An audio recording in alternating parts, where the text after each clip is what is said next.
Hello दोस्तों, आप देख रहे हैं डीएलवी न्यूज़। हम बात करेंगे देश दुनिया की तमाम 25 काम की और महत्वपूर्ण बड़ी खबरों के बारे में। तो आप इस वीडियो को अंत तक जरूर देखें। कमेंट में ये भी बताएं ये वीडियो आप किस शहर राज्य से देख रहे हैं, और अभी तक आपने चैनल को सब्सक्राइब नहीं किया तो कर दीजिए और बेल आइकन को भी प्रेस कर लें ताकि सही समय पर सही खबरें आपके पास सबसे पहले पहुँचें। तो चलिए नजर डालते हैं आज की तमाम बड़ी खबरों पर। देखिए, पहली सबसे बड़ी खबर, दिल्ली में 10 जनवरी 2026 को लोक अदालत का आयोजन किया जाएगा।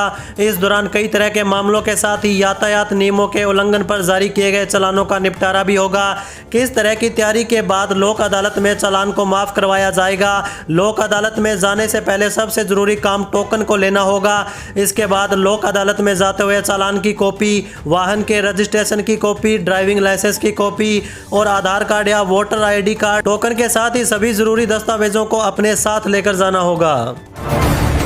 वहीं अगली बड़ी खबर देखिए, महाराष्ट्र में आगामी नगर निगम चुनाव से पहले राजनीतिक सरगर्मी तेज हो चुकी है। कांग्रेस के 12 निलंबित पार्षदों ने भारतीय जनता पार्टी का दामन थाम लिया। महाराष्ट्र भाजपा अध्यक्ष रविंद्र चव्हाण ने इन पार्षदों को पार्टी में शामिल करवाया। चलिए आगे बढ़ते हैं अपन खबरों में। देखिए, बिहार में लालू प्रसाद यादव की संपत्ति की जांच का मुद्दा फिर गर्मा चुका है। उप मुख्यमंत्री विजय कुमार सिन्हा ने कहा कि औपचारिक आवेदन मिलने पर सरकार जांच कर सकती है। आरजेडी सुप्रीमो के कौटिल्य नगर स्थित नए घर और जमीन को लेकर विवाद है, जिस पर जेडीयू ने दान के नाम पर राजनीतिक फायदे का आरोप लगाया। सरकार भ्रष्टाचार और अवैध संपत्ति के खिलाफ सख्त है और नियमानुसार शिकायत मिलने पर कार्रवाई का आश्वासन दिया।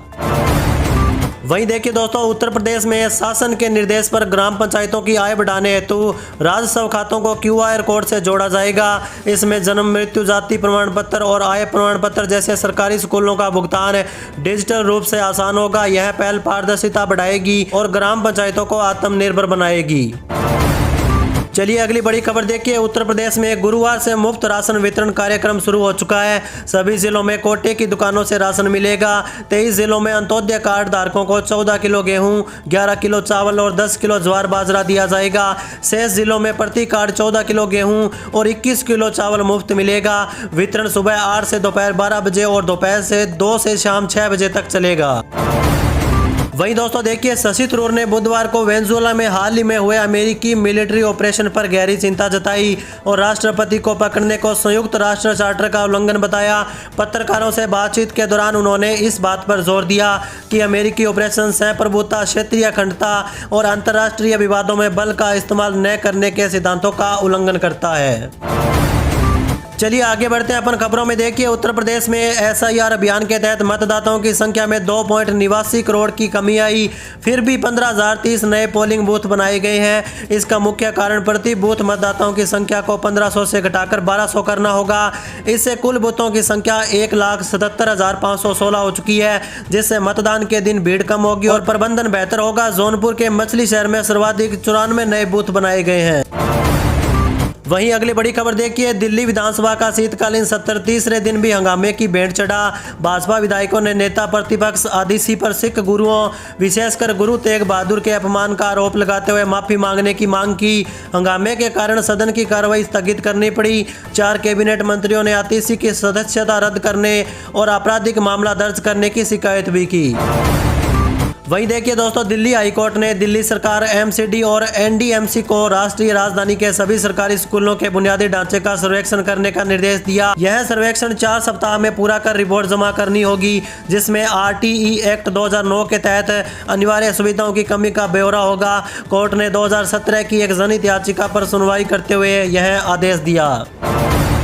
चलिए अगली बड़ी खबर देखिए, बिहार में सड़कों के रख रखाव के लिए अब AI तकनीक का इस्तेमाल होगा। मुख्य सचिव की अध्यक्षता में हुई बैठक में OPRSC 3 के तहत 19,327 किलोमीटर सड़कों के लिए यह निर्माण लिया गया है। 7 साल के लिए लागू इस योजना में AI और मशीन लर्निंग से सड़कों की खामियों का पता लगाया जाएगा, जिससे मानवीय हस्तक्षेप कम होगा। लापरवाही बरतने वाले ठेकेदारों पर सख्त कार्रवाई की जाएगी। वहीं देखिए दोस्तों, सुप्रीम कोर्ट ने EPFO को 15,000 की मासिक वेतन सीमा की समीक्षा करने का निर्देश दिया। यह सीमा 2014 से नहीं बदली है, जबकि वेतन में काफ़ी वृद्धि हुई। केंद्र सरकार को 4 महीने में फैसला लेना होगा। इस कदम से कर्मचारियों की सेवानिवृत्ति, बचत और पेंशन लाभ में वृद्धि हो सकती है, क्योंकि नियोक्ता का योगदान भी बढ़ेगा। वहीं दोस्तों देखिए, उत्तर प्रदेश में जनगणना 2027 की तैयारियों को तेज करते हुए सभी जिलों में जिला स्तरीय जनगणना समितियों का गठन किया गया। इन समितियों की अध्यक्षता जिला अधिकारी करेंगे, जिसमें मुख्य विकास अधिकारी और नगर निगम आयुक्त सदस्य होंगे। यह समितियां 1 जनवरी 2026 से 30 जून 2027 तक जनगणना से जुड़े सभी प्रारंभिक कार्यों, प्रशिक्षण, मकान सूचीकरण और आंकड़ों के प्रकाशन का प्रभावी ढंग से संचालन करेंगे। चलिए आगे बढ़ते हैं अपन खबरों में। देखिए, बिहार में जनगणना की प्रक्रिया तेज हो चुकी है, जिसमें प्रमंडल से लेकर नगर निकाय स्तर तक अधिकारियों की नियुक्ति की गई। यह पहली डिजिटल जनगणना होगी जो मोबाइल ऐप के माध्यम से पेपरलेस होगी। प्रथम चरण अप्रैल से सितंबर तक आवास गणना का होगा, जबकि दूसरा चरण फरवरी 2027 में जनसंख्या गणना के लिए किया जाएगा। कार्य में बाधा डालने पर जुर्माना और कारावास का प्रावधान भी रखा गया है। वहीं दोस्तों देखिए, भगवंत मान सरकार ने सिख पंथ की दशकों पुरानी मांगों को पूरा करते हुए श्री अकाल तख्त साहिब, तख्त श्री केसगढ़ साहिब और तख्त श्री दमदमा साहिब से जुड़े शहरों को पवित्र शहर घोषित किया। इन शहरों में शराब, तंबाकू और मांस पर प्रतिबंध लगा दिया गया है। सरकार ने श्री तेग बहादुर जी के 350वें शहीदी दिवस को बड़े सत्र पर मनाया और उनके चरण स्पर्श वाले गाँवों को विशेष अनुदान भी दिया। इससे धार्मिक पर्यटन में वृद्धि होगी। वहीं अगली बड़ी खबर देखिए, अनुराग ठाकुर ने जी राम जी योजना पर कांग्रेस को घेरा, उन पर भ्रम फैलाने और गांधी के नाम का दुरुपयोग करने का आरोप लगाया। उन्होंने कहा कि पुरानी व्यवस्थाएं जैसे जवाहर समृद्धि योजना भ्रष्टाचार का अड्डा। अनुराग ठाकुर ने बताया कि मोदी सरकार ने तकनीक, AI और डिजिटल हाजिरी से पारदर्शिता लाई, जिससे बिचौलियों की भूमिका खत्म हो चुकी है और भुगतान भी सुनिश्चित हुआ। वहीं दोस्तों देखिए, राष्ट्रीय राजमार्ग ने टोल प्लाजा पर बिना फास्टैग वाले वाहनों के लिए UPI भुगतान की सुविधा शुरू कर दी है। अब वाहन चालक QR कोड स्कैन करके 1.25 गुना टैक्स देकर निकल सकते हैं, जिससे 2 गुना शुल्क भरने से बच सकेंगे। यह व्यवस्था कुशीनगर के हतीमपुर मुजाना टोल प्लाजा पर लागू हो चुकी है, जिससे वाहन चालकों और टोल कर्मियों के बीच विवाद खत्म होंगे और भुगतान भी आसान होगा। चलिए आगे बढ़ते हैं अपन खबरों में। देखिए, केंद्रीय स्वास्थ्य मंत्री JP नड्डा पश्चिम बंगाल विधानसभा चुनाव से पहले कोलकाता के 2 दिवसीय दौरे पर हैं। यहां पहुंचने पर उनका भव्य स्वागत किया गया। नड्डा प्रदेश भाजपा की नई कार्य समिति के सदस्यों के साथ बैठक करेंगे, जिसमें चुनावी तैयारियों का जायजा भी लिया जाएगा। वे डॉक्टरों से भी संवाद करेंगे। यह दौरा अमित शाह के हालिया दौरे के बाद हो रहा है, जो बंगाल में भाजपा की सक्रियता दर्शाता है। वहीं अगली बड़ी खबर देखिए, अमेरिकी राष्ट्रपति डोनाल्ड ट्रंप ने दावा किया कि प्रधानमंत्री नरेंद्र मोदी उनसे उतने खुश नहीं है। ट्रंप के अनुसार भारत को रूसी तेल की खरीद रोकने के कारण भारी टैरिफ चुकाना पड़ा। उन्होंने मोदी से अपने अच्छे संबंधों का जिक्र किया, लेकिन यह भी कहा कि भारत ने अब रूसी तेल व्यापार काफी हद तक कम कर दिया है। ट्रंप ने भारत पर अमेरिकी टैरिफ का भी उल्लेख किया। वहीं दोस्तों देखिए, महाराष्ट्र के अंबरनाथ नगर परिषद में भाजपा और कांग्रेस ने एकनाथ शिंदे की शिवसेना के खिलाफ गठबंधन कर लिया है। शिवसेना सबसे बड़ी पार्टी बनी, लेकिन बहुमत से चूक गई। भाजपा ने शिवसेना से बात न बनने पर कांग्रेस का हाथ थामा, जिससे भाजपा पार्षद नगर अध्यक्ष चुने गए। शिंदे गुट ने इसे अभद्र युति बताया। देखिए अगली सबसे बड़ी खबर, भाजपा और शिवसेना ने मोहन भागवत के लव जिहाद संबंधी बयानों पर असदुद्दीन ओवैसी की टिप्पणियों की कड़ी निंदा की। भाजपा ने कहा कि ओवैसी के पास संघ प्रमुख को चुनौती देने का नैतिक अधिकार नहीं है, जबकि शिवसेना ने भागवत के विचारों का समर्थन किया। वरिष्ठ वकील अश्वनी उपाध्याय ने लव जिहाद को राष्ट्रीय समस्या बताते हुए दावा किया कि हर साल लाखों लड़कियां इसका शिकार होती है, जिससे भारत की जनसंख्या प्रभावित हो रही है। चलिए आगे बढ़ते हैं अपन खबरों में। देखिए, भाजपा ने कांग्रेस शासित कर्नाटक सरकार के अवैध प्रवासियों को आवास देने के फैसले का कड़ा विरोध किया। बेंगलुरु में हुए प्रदर्शन में BVI विजेंद्र और R अशोक जैसे वरिष्ठ भाजपा नेता शामिल हुए। भाजपा ने चेतावनी दी है कि यदि आवश्यक हुआ तो वे अदालत का दरवाजा भी खटखटाएंगे, क्योंकि राज्य की भूमि केवल कर्नाटक के लोगों के लिए है। उन्होंने मुख्यमंत्री सिद्धारमैया पर राजनीतिक लाभ के लिए भूमि का उपयोग करने का भी आरोप लगाया। वहीं दोस्तों देखिए, अखिलेश यादव ने भाजपा पर लोकतंत्र और संविधान विरोधी होने का आरोप लगाया। कहा कि SIR के जरिए सरकार चोरी छिपे NRC लागू करने का काम कर रही है और सत्ता का खुला दुरुपयोग कर रही है। चलिए इसी के साथ आगे बढ़ते हैं अपन खबरों में। देखिए, मुख्यमंत्री योगी आदित्यनाथ के नेतृत्व में उत्तर प्रदेश रोजगार प्रदेश के रूप में पहचान बना। कौशल विकास मिशन के तहत योगी सरकार ने 2026 की शुरुआत में 5 जनपदों में मंडल स्तरीय रोजगार मेलों के माध्यम से 1 लाख युवाओं को निजी क्षेत्र में रोजगार देने का लक्ष्य रखा। प्रत्येक मेले में 100 कंपनियां 20,000 युवाओं को नौकरी देगी, जिससे पलायन रुकेगा और राज्य की अर्थव्यवस्था मजबूत होगी। वहीं देखिए दोस्तों, उप मुख्यमंत्री सम्राट चौधरी ने बताया कि प्रधानमंत्री मोदी ने मुख्य सचिवों के साथ बिहार की परियोजनाओं की समीक्षा की। राज्य में 7.5 लाख करोड़ रुपए का निवेश चल रहा है, जिसमें 96% परियोजनाओं की बाधाएं दूर कर ली गई है। उन्होंने रेलवे, सड़क, टेलीकॉम और पावर सेक्टर सहित विभिन्न क्षेत्रों में हो रहे कार्यों की जानकारी दी और केंद्र सरकार के सहयोग के लिए आभार व्यक्त किया। चलिए अगली बड़ी खबर देखिए। हरियाणा के मुख्यमंत्री नायब सिंह सैनी ने कांग्रेस के मनरेगा आंदोलन को सिरे से खारिज किया। उन्होंने कांग्रेस पर अपने कार्यकाल में मनरेगा में भ्रष्टाचार का आरोप लगाया। सैनी ने मोदी सरकार की VBG रामजी योजना की सराहना की, जो मनरेगा की कमियों को दूर कर पारदर्शिता लाएगी और रोजगार के दिन 100 से बढ़ाकर 125 कर दिए गए हैं। वहीं देखिए दोस्तों, मायावती को बिहार में बड़ा झटका लगा। जिला अध्यक्ष सहित 2 दर्जन नेताओं ने इस्तीफा दे दिया। बक्सर में बहुजन समाज पार्टी के जिला अध्यक्ष सुभाष गौतम सहित करीब 2 दर्जन पदाधिकारियों ने पार्टी से इस्तीफा दिया। उन्होंने राष्ट्रीय संयोजक रामजी गौतम पर पार्टी को कमजोर करने, तानाशाही रवैया अपनाने और जाति पिछड़ा वर्ग के कार्यकर्ताओं के साथ दुर्व्यवहार का आरोप लगाया। यह इस्तीफा अनिल कुमार के पहले के इस्तीफे और अभिमन्यु कुशवाहा के निष्कासन के बाद आया, जो बक्सर में बसपा के भीतर गहरे अंतर्विरोध को दर्शाता है। वहीं अगली बड़ी खबर देखिए। वृंदावन में इंस्टाग्राम पर दोस्ती के बाद एक युवक ने महिला को गेस्ट हाउस बुलाया और नशीले पदार्थ पिलाकर साथियों के साथ सामूहिक दुष्कर्म किया। पीड़िता की शिकायत पर पुलिस ने मामला दर्ज कर मुख्य आरोपी दीपक सैनी को गिरफ्तार कर लिया है। अन्य आरोपी जो कि है वो फरार हो चुके हैं, उनकी तलाश जारी है। यह घटना पिछले साल नवंबर में हुई थी, जब महिला को परिक्रमा मार्ग स्थित गेस्ट हाउस में बुलाया गया था।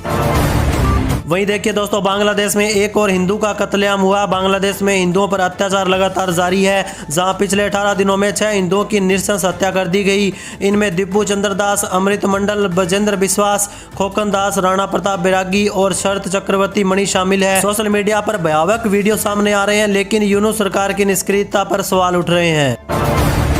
चलिए आगे बढ़ते हैं अपन खबरों में। देखिए, रेल डिवीजन के स्टेशनों पर अब हेल्थ ATM लगाए जाएंगे, जहां यात्री मामूली शुल्क पर 16 तरह की मेडिकल जांच करा सकते हैं। रिपोर्ट मोबाइल पर आपको तुरंत मिलेगी। इसके अलावा hair cutting salon, mobile accessories counter और मसाज सेंटर भी खुलेंगे। उत्तर भारत में कोहरा कम होने से विक्रमशिला एक्सप्रेस सहित कई ट्रेनों का परिचालन सुधरा। साथ ही रेल यात्रा को झटका रहित बनाने के लिए पटरियों को भी अपग्रेड किया जाएगा।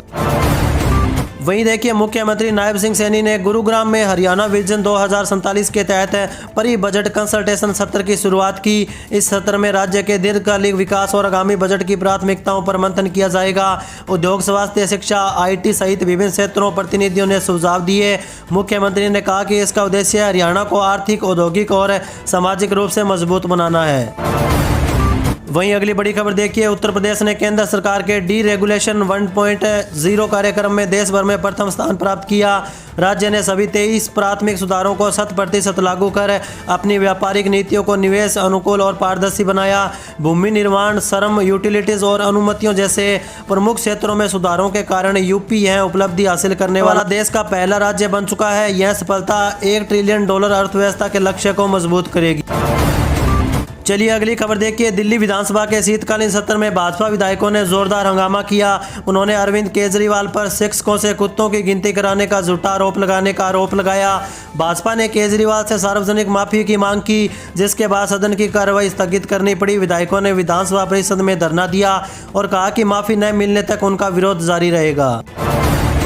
वहीं अगली बड़ी खबर देखिए। मुख्यमंत्री योगी आदित्यनाथ के नेतृत्व में उत्तर प्रदेश पर्यटन अब सुशासन और महिला सुरक्षा से जुड़ रहा है। 7 जनवरी से लखनऊ में लखनऊ दर्शन इलेक्ट्रिक डबल डेकर बस सेवा शुरू होगी। यह सेवा 1090 चौराहे से शुरू होकर शहर की विरासत, कानून व्यवस्था और महिला सुरक्षा की झलक दिखाएंगी। इसी के साथ देखिए, बिजली विभाग की एक मुफ्त समाधान योजना OTS का दूसरा चरण शुरू हो चुका है, जिसमें उपभोक्ताओं को मूल बकाया पर 20% की छूट मिलेगी। मध्यांचल विद्युत वितरण निगम ने पहले चरण में 917 करोड़ रुपए से अधिक का राजस्व वसूला था। यह योजना 2 किलोवाट तक के घरेलू और 1 किलोवाट तक के वाणिज्यिक उपभोक्ताओं के लिए होगी। फरवरी में छूट घटकर 15% हो सकती है। वहीं अगली बड़ी खबर देखिए। उत्तर प्रदेश में वाहनों की मैनुअल फिटनेस जांच बंद होगी। अब 23 लाख से अधिक व्यावसायिक वाहनों का फिटनेस केवल निजी ऑटोमेटेड फिटनेस सेंटर पर होगा। 75 जिलों के लिए 13 निजी ATS आवंटित किए गए हैं। लखनऊ के ATS पर रायबरेली, उन्नाव, बाराबंकी, हरदोई व सीतापुर के वाहन भी जांचे जाएंगे, जिससे चालकों को लंबी दूरी तय करनी होगी। वहीं दोस्तों देखिए, सुप्रीम कोर्ट ने सीजीएल पेपर लीक मामले में झारखंड हाईकोर्ट के आदेश को बरकरार रखा। कोर्ट ने हाईकोर्ट के उस फैसले में हस्तक्षेप करने से मना कर दिया जिसमें जांच जारी रखने के साथ सफल अभ्यर्थियों को नियुक्ति देने का आदेश दिया गया था। हाईकोर्ट ने सीबीआई जांच की मांग खारिज कर दी थी और एसआईटी को 6 माह में जांच पूरी करने का निर्देश दिया था। इससे परीक्षा रद्द नहीं होगी। चलिए आगे बढ़ते हैं अपन खबरों में। देखिए, उत्तर प्रदेश की सभी डिजिटल ग्राम पंचायतों में 30 जनवरी तक अत्याधुनिक डिजिटल लाइब्रेरी शुरू होंगी। इससे ग्रामीण युवाओं को सिविल सेवा सहित अन्य प्रतियोगी परीक्षाओं की तैयारी के लिए शहरों की ओर पलायन नहीं करना पड़ेगा। पंचायती राज विभाग द्वारा स्थापित इन लाइब्रेरी में इंटरनेट, कंप्यूटर, ई बुक्स और डिजिटल सामग्री जैसी सुविधाएं मिलेंगी, जिससे वे गाँव में रहकर ही उच्च स्तरीय शिक्षा प्राप्त कर सकते हैं।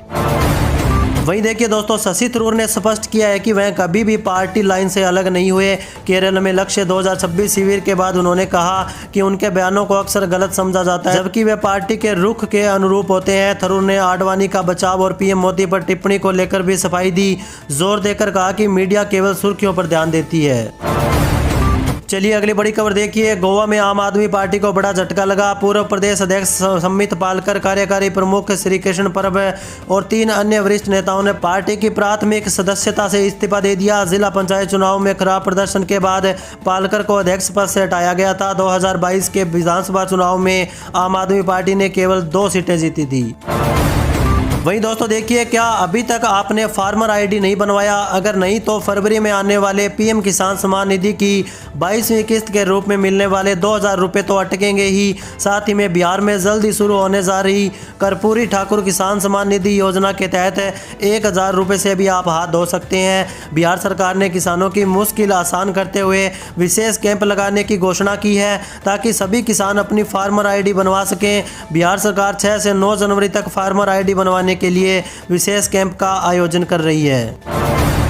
वहीं देखिए दोस्तों, सबसे बड़ी खबर उत्तरकाशी के मोरी तहसील के गुराड़ी गांव में बुधवार सुबह भीषण अग्निकांड हुआ, जिसमें 3 आवासीय भवन जलकर राख हो गया। इस घटना में 14 मवेशियों की जिंदा जलने से मौत हो गई और 3 परिवार इससे काफी ज्यादा प्रभावित हुए। शॉर्ट सर्किट को आग का कारण बताया जा रहा है। राजस्व विभाग ने प्रभावित परिवारों को कंबल, तिरपाल और 5000 रुपये की नगद सहायता प्रदान की। वहीं अगली खबर देखिए, उड़ीसा में जारी शीतलहर से जनजीवन काफी प्रभावित हुआ। झारसुगुड़ा में न्यूनतम तापमान 5.1 डिग्री सेल्सियस दर्ज किया गया, जो कि पिछले 73 वर्षों का सबसे कम तापमान है। क्षेत्रीय मौसम विज्ञान केंद्र के अनुसार यह रिकॉर्ड 1953 के बाद बना। राज्य के अन्य शहरों में भी पारा लगभग गिर चुका है। मौसम विभाग ने अगले 3 दिनों में तापमान में और गिरावट और घने कोहरे की आशंका जताई। चलिए अगली खबर देखिए, राष्ट्रपति द्रौपदी मुर्मू 16 जनवरी को जालंधर के डॉक्टर BR अम्बेडकर राष्ट्रीय प्रौद्योगिकी संस्थान इनोवेशन समारोह में मुख्य अतिथि होंगी। वह विभिन्न पाठ्यक्रमों के छात्रों को डिग्रियां और 31 मेधावी विद्यार्थियों को गोल्ड मेडल प्रदान करेंगी। यह NIT जालंधर में 15 साल बाद किसी राष्ट्रपति का आगमन है, जो छात्रों और संस्थान के लिए प्रेरणादायक होगा और ऐतिहासिक क्षण भी है। सुरक्षा व्यवस्थाएं अंतिम चरण में लागू की गई है। वहीं अगली बड़ी खबर देखिए, नीतीश सरकार पर बिहार निवास को तोड़ने की साजिश रचने का आरोप लगा। RJD का कहना है कि 1994 में लालू प्रसाद द्वारा निर्मित यह भवन मजबूत है और हाल ही में इसका सौंदर्यीकरण हुआ। आरोप लगाया गया कि लालू प्रसाद के नाम का शिलालेख हटाने और राजनीतिक ईर्ष्या के कारण इसे ध्वस्त किया जा रहा है। इससे 500 करोड़ से अधिक का नुकसान होगा। वहीं अगली बड़ी खबर देखिए, कांग्रेस नेता शशि थरूर ने वेनेजुएला के राष्ट्रपति निकोलस मादुरो पर अमेरिकी कार्रवाई को जंगल कानून बताया। उन्होंने कहा कि अंतर्राष्ट्रीय कानून और संयुक्त राष्ट्र चार्टर का उल्लंघन हो रहा है। अमेरिका ने मादुरो को गिरफ्तार कर न्यूयॉर्क ले जाकर उन पर ड्रग्स और हथियारों का आरोप लगाया। विपक्षी नेता मारिया कोरिना माचोडा ने देश की आज़ादी का भी आह्वान किया।